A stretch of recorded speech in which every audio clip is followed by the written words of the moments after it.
এটা হলো Tecno Spark 40 and এটা হলো ইনফিনিক্স হট 60i। দুইটা ফোনই 13,999 টাকায় লঞ্চ হয়েছে। দুইটা ফোনই আপনারা 6GB র্যাম 128GB রোম পাচ্ছেন। দুইটা ফোনেই স্টেরিও স্পিকার পেয়ে যাচ্ছেন এন্ড দুইটা ফোনেই 5160 mAh এর ব্যাটারি কিন্তু পেয়ে যাচ্ছেন আপনারা। কিন্তু এই বাজেটে দুইটা ফোনের মধ্যে বেশ কিছু পার্থক্য কিন্তু পাচ্ছেন।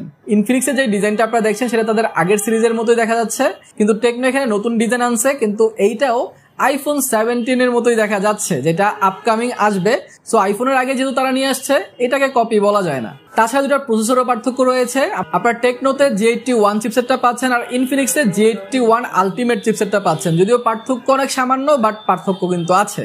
এছাড়া দুইটাতেই ক্যামেরা কিন্তু আপনারা তিনটা দেখতে পাচ্ছেন, কিন্তু দুইটার একটা তো তিনটা ক্যামেরা নাই ভাই। টেকনোতে জাস্ট একটা সিঙ্গেল ক্যামেরা পাচ্ছেন, কিন্তু ইনফিনিক্সে দুইটা লেন্স কিন্তু পাচ্ছেন, কিন্তু মেনলি একটাই ভালোভাবে কাজ করে।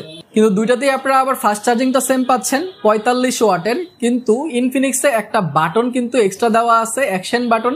আইফোনের মতো ডিজাইন করছে টেকনো, কিন্তু আইফোনের অ্যাকশন বাটন দিয়ে দিছে আবার ইনফিনিক্স। এই দুটার ফুল কম্প্যারিজন আসতেছে, সেইটা দেখেন আগে, এরপরে ডিসাইড করেন কোনটা নেবেন, কারণ এই দুটা কিন্তু অনেক নেক টু নেক ভাই। আর ওইটার জন্য অবশ্যই সাবস্ক্রাইব করে রাখতে হবে চ্যানেলটা, কারণ ওই ভিডিওটা ঠিক 7টা বাজেই কিন্তু আজকে পেয়ে যাবেন আপনারা।